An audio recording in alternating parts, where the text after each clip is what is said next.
Salut Sébastien et bienvenue sur le podcast. Salut Stan. Donc Sébastien, on s'était rencontré à la sortie de lancement de mon livre en janvier de cette année, enfin fin janvier. Et tu m'avais raconté ton histoire. Donc, tu es photographe, tu fais aussi des vidéos sur YouTube. Donc, la timeline, si j'ai bien compris, c'est à l'origine, tu étais photographe, notamment de mariage. Tu t'es lancé dans les vidéos sur la chaîne F14 et plus récemment, tu as sorti un guide pour les gens qui veulent devenir photographe de mariage professionnel. C'est exactement ça. Et, à la base, je suis photographe, même auteur, et devenu photographe prestataire, photographe de mariage pour gagner un peu d'argent. Et puis, j'ai lancé ma chaîne F14 pour partager des choses. Et là, juste en septembre dernier, donc en septembre 2019, j'ai lancé le guide du photographe de mariage. Donc, quand tu dis photographe auteur, en fait, tu fais des photos artistiques qui vont être, par exemple, vendues dans une galerie. C'est ça. Bon, ça commence à être vendu en galerie. J'ai sorti un livre aussi qui s'appelle Soledad. Donc j'ai fait un Ulule pour ça qui a très très très bien fonctionné puisque j'ai vendu plus de 600 livres. Et grâce à la communauté, et on va dire que c'est l'essentiel de enfin c'est pas l'essentiel de mon travail en termes de temps, mais dans mon esprit, si j'avais à me qualifier en tant que photographe, prestataire, youtubeur et tout, je serais photographe auteur.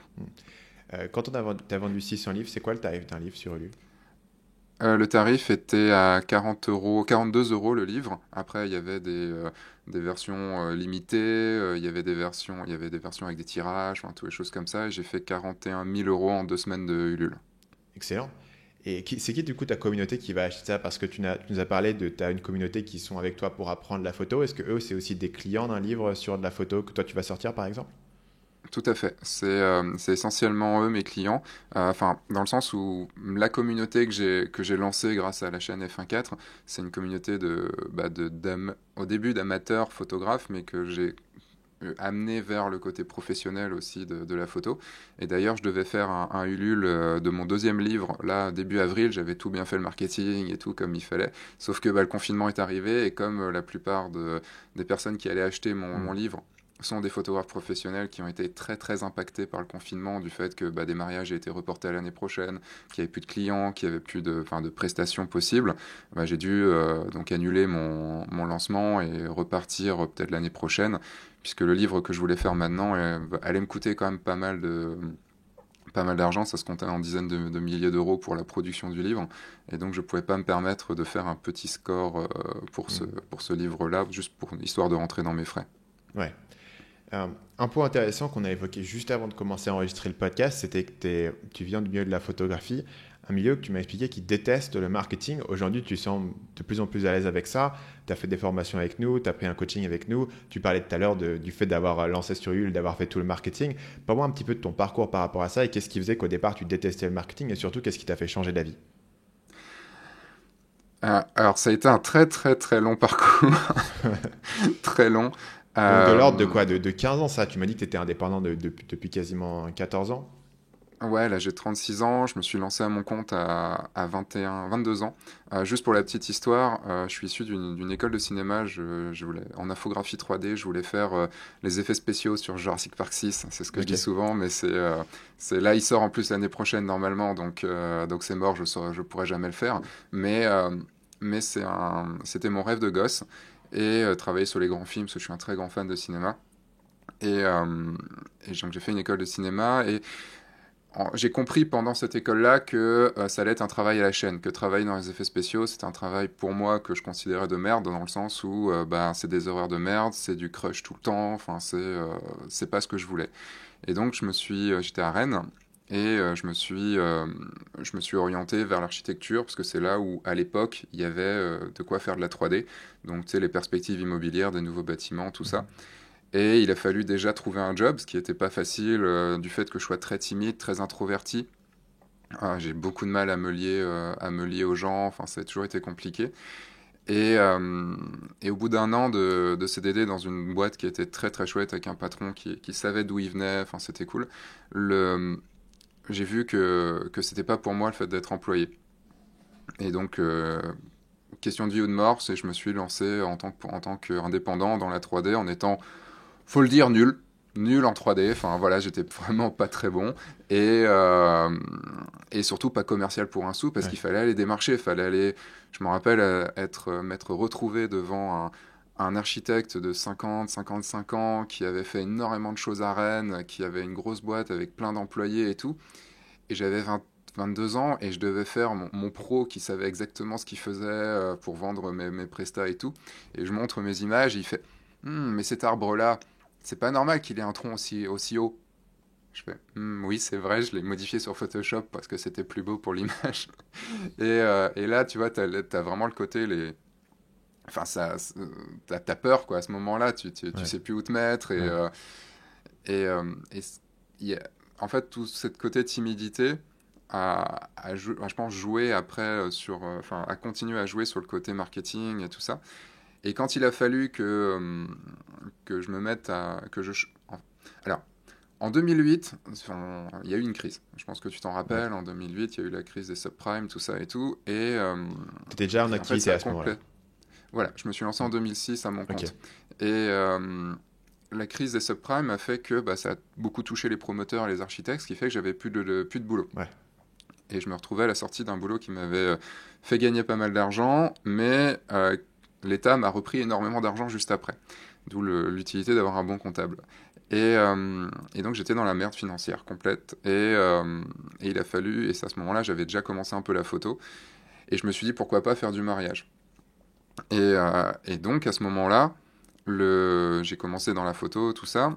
Et il a fallu vraiment bah, vendre mes prestations à ce moment-là. C'est même plus du démarchage où j'allais voir des clients professionnels, c'était vendre mes prestations à des particuliers. Et bon, je fais un site, tout ça et tout. Et sauf qu'à un moment, il faut parler argent. Avec un professionnel, encore tu dis, c'est pas forcément son argent, Mhm. donc ça le fait, tout ça et tout. Mais avec un particulier, quand tu demandes, ne serait-ce qu'à l'époque déjà 1000, 1200 balles pour un mariage, tu te dis, c'est un SMIC. Tu demandes un SMIC pour bosser.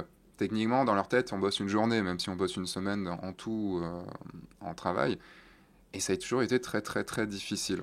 Si tu passes une Jusqu'à ce journée sur le que. mariage, tu te dis que tu passes une semaine. Donne-moi une idée un petit peu de C'est où ça. se passe le temps en restant. C'est quoi? C'est derrière Alors, déjà, en édition des photos? Comment ça se passe? la partie visible, c'est forcément le jour J, donc le jour de Ouais. présence. Avant, il y a tout ce qui est rendez-vous, le rendez-vous de vente, en pensant aussi aux rendez-vous de vente qui ne se font pas, Ouais. enfin, c'est-à-dire ceux qui se font mais qui signent pas. Mhm. Il y a toute la préparation, donc moi je prépare beaucoup avec mes mariés. J'ai une séance photo avant le mariage pour qu'il soit bien le jour J. J'ai un, plusieurs rendez-vous de préparation en visio pour bien organiser la journée, pour être sûr qu'ils aient pas de problème le jour J. Je fais un peu wedding planner sur ces choses-là. Donc il y a tout ça. Le jour J, puis après le tri, le post-traitement. Ça, j'arrive à le faire assez rapidement. En gros, c'est une très grosse journée de boulot.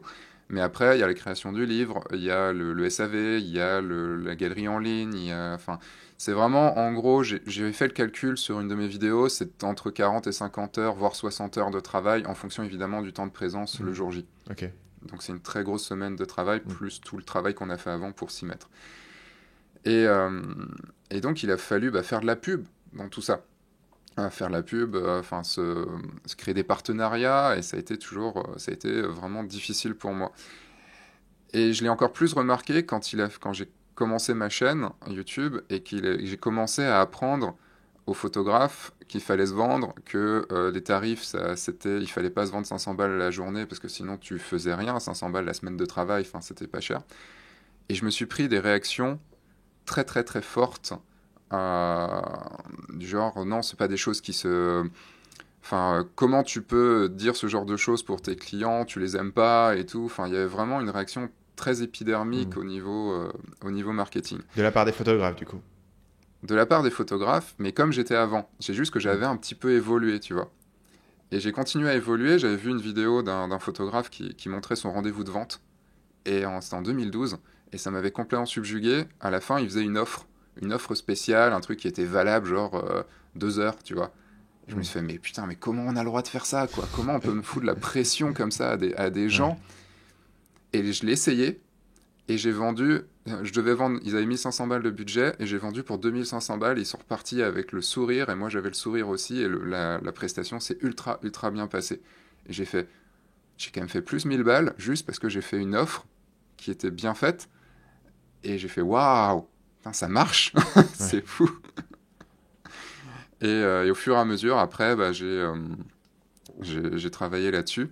Et la dernière chose qui m'a fait vraiment évoluer, enfin, l'avant-dernière chose avant ta formation encore et tout, mais j'étais déjà bien évolué j'avais bien évolué là-dessus, c'est la rencontre d'un marketeur que tu connais un petit peu, enfin, que tu as déjà rencontré une fois, je sais pas si tu t'en rappelles, mais c'est ce qui s'appelle Siegfried C, qui m'avait contacté, puisqu'il avait vu ma chaîne et tout, et c'est un ancien photographe, et il m'avait dit, tiens, il y a ça qui va pas dans ton marketing sur F1.4, il y a ça qui va pas, ça qui va pas.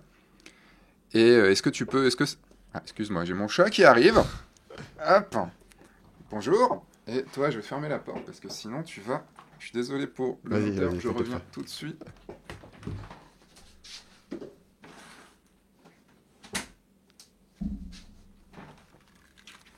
Désolé, j'aurais dû fermer la porte. T'inquiète pas. Donc du coup, tu rencontres Siegfried, il te donne des conseils sur le marketing, il te dit ce qui va pas. Et il me dit, tiens, est-ce que je peux t'interviewer pour ma chaîne? Je fais, ok. Mais sache que si tes questions me plaisent pas, je me donne le droit de ne pas d'arrêter l'interview. J'avais carrément dit ça, quoi. Et Tu vois, t'avais à peur quel de quoi point comme question du coup? C'est pas que j'avais peur, mais c'était le côté marketeur. Enfin, lui, c'est un Ok. vrai marketeur, tu vois. En sens, c'est son boulot de conseiller en marketing, tout ça et tout. Et, euh, et c'était encore trop pour moi, Hmm. tu vois. Et il y a eu une très très lente évolution entre 2006 et maintenant sur le fait que j'accepte beaucoup plus de choses maintenant dans le marketing et maintenant j'en joue. C'est devenu un jeu vraiment. Alors je sais pas si j'étais assez explicite là-dedans, mais T'en joues du côté c'est... où en fait tu t'en caches pas auprès des gens qui te suivent et que du coup pour un photographe comme tous les autres n'en parle pas, si tu es un peu le seul à en parler, il y a un côté aussi rafraîchissant où tu brises un petit peu un tabou par lequel tout le monde doit passer, mais comme personne n'en parle, personne ne sait vraiment exactement comment faire ou comment l'aborder et ils se retrouvent à se rabattre sur des gens qui sont totalement en dehors en fait de leur univers et quelqu'un qui comme toi est dans leur univers de la photographie qui est capable d'en parler, tu es peut-être un peu tout seul à le faire. Ouais, oui, je fais le lien. Et puis, il y a eu une énorme évolution aussi dans le monde de la photo ces derniers temps, avec YouTube, tout ça et tout, où il y a beaucoup de marques, beaucoup de photographes qui sont devenus aussi marketeurs un petit peu. Mm. Et donc, on entend de plus en plus parler. Mais c'est vrai qu'en 2012, quand j'ai lancé F1.4, on n'en parlait pas. Enfin, c'était sur des chaînes américaines, type Creative Live, et on n'en parlait pas du tout. Et je le vois encore avec mes élèves. Mes élèves ont beaucoup, beaucoup de mal, mettent des années des fois pourtant, ils voient que ça fonctionne, je leur explique, ils voient avec les autres élèves de la formation, mais ils ont du mal, ils ont vraiment du mal à juste passer le pas d'une offre spéciale, d'une offre timée à la fin du rendez-vous. Et à la fois où ils le font, ils font merde, ça a fonctionné, comme moi j'ai pu le faire il y a 8 Mm. ans. Et ils se disent ah ouais, ok, bon, bah c'est vrai que du coup ça va me rendre mon taf plus facile. Et je sais pas c'est pourquoi la photo, peut-être parce que c'est un monde un peu artistique. Ouais, je pense Je que tous pense les que. gens qui sont dans le milieu artistique ont parfois ce type de blocage. J'avais déjà entendu parler ça de la part des photographes, effectivement, sur cette espèce de rejet. Mais je me demande si, tu vois, sur quelqu'un qui fait de la peinture ou quelque chose comme ça, il y a pas un petit peu le même feeling, euh, Bah, ou un acteur, ou il y des a, gens comme ça. Tu il y a le fait de se vendre. En fait, on vend. C'est marrant parce que beaucoup de gens qui arrivent dans les formations aussi sont des commerciaux à la base. Et pourtant, quand il s'agit de se vendre eux, Ouais, tu sais, de ouais, vendre son propre temps, son travail, son art, bah, ils n'y arrivent plus. Quand c'est ouais, vendre le produit de quelqu'un d'autre, c'est facile, mais eux, non. Et ouais. il y a tout ce côté de se lâcher un petit peu, de se... C'est encore plus, je pense, du côté auteur où tu vends un travail qui est ultra personnel, c'est-à-dire un travail qui vient du cœur. Encore, tu te dis, un travail de mariage, ça peut être considéré comme une prestation, même si tu y mets tout ton cœur, tout ton savoir-faire et tout. Tu vends une prestation, alors que quand tu vends une photo d'auteur, tu vends un produit artistique. Donc, et rien ne serait-ce que déjà, j'ai dit produit. Tu vois, pour un artiste, déjà dire produit, c'est compliqué, quoi. Donc, il y a le fait d'être rejeté aussi. Enfin, si la personne dit non, on est Ouais. rejeté, tu vois, il y a un côté très très affectif Mm. derrière qui est compliqué à faire évoluer. C'est beaucoup plus personnel et tu as l'impression d'être une personne arrogante ou narcissique si tu dis ok mon temps il vaut ça et c'est ça que tu vas payer et c'est moi et pourquoi est-ce que c'est bah, parce que je suis en gros meilleur qu'une alternative donc il y a un côté très très personnel alors que si tu vends un produit et tu dis ce produit il vaut tant pourquoi il vaut tant parce que c'est comme ça c'est ça ça vaut ça et mon patron il a dit que ça valait ça et c'est le tarif voilà moi tu peux te faire rejeter mais c'est pas aussi personnel. Bah, et encore pire, quand tu es genre en mariage et que tu travailles à l'heure et que tu vois que le mariage a pris du retard et que tu vas voir les mariés en disant vous voulez que je reste? Bah, dans ce cas-là, c'est tant. Ouais. Et tu vois, et même ne serait-ce qu'au début pour demander son chèque, le jour du Ouais. mariage ou avant, tu vois, et, euh, et pour dire les choses, en tant que photographe de mariage, je fais partie des plus chers de France. C'est-à-dire que la moyenne en photographie de mariage, enfin la moyenne que je trouve très basse, mais aux alentours des 1006, 1007 la journée, ce qui n'est pas énorme vraiment pour une micro-entreprise, tu arrives à t'en sortir en faisant quelques-uns dans l'année, mais c'est quand même pas énorme. Moi, je suis en moyenne à 6000. Et dans la photo de mariage, les photographes de mariage qui travaillent pour des mariés français, c'est assez énorme. Et c'est marrant parce que, à force de travailler mon marketing et ma façon de vendre les choses, bah, aucun couple ne m'a dit que j'étais cher. Il y a des couples qui m'ont dit que j'étais pas dans Mm. leur budget, mais aucun couple ne m'a dit que j'étais cher. Et pourtant, je suis 2 à 3 fois plus élevé que la plupart des autres photographes. Et au fur et à mesure, donc j'ai vraiment compris ça, c'est que le prix est vraiment une histoire dans la tête et toute la valeur qu'on va mettre dans notre produit. Mais ça a mis des années et des années. Toi, tu le dis dans tes formations et tous les marketeurs le disent et tout ça. Mais pour quelqu'un comme moi qui vient plutôt côté auteur et tout ça, putain, c'est dur quoi d'arriver à ce truc que c'est juste un produit et on y met le prix qu'on veut, quoi. On y met le tarif qu'on veut, et tant qu'on le valorise et qu'on apporte tout ça et que le client est vraiment content, c'est cool, quoi. Tout fonctionne très bien. Salut, c'est Stan, j'espère que vous avez apprécié cet extrait du podcast Marketing Mania. Bien sûr, vous pouvez retrouver l'ensemble des épisodes du podcast, y compris les instructions sur comment vous abonner sur l'application Apple Podcast ou sur votre téléphone Android en vous rendant sur mon site à l'adresse marketingmania.fr/podcast. Je vous ai mis le lien dans la description de cette vidéo.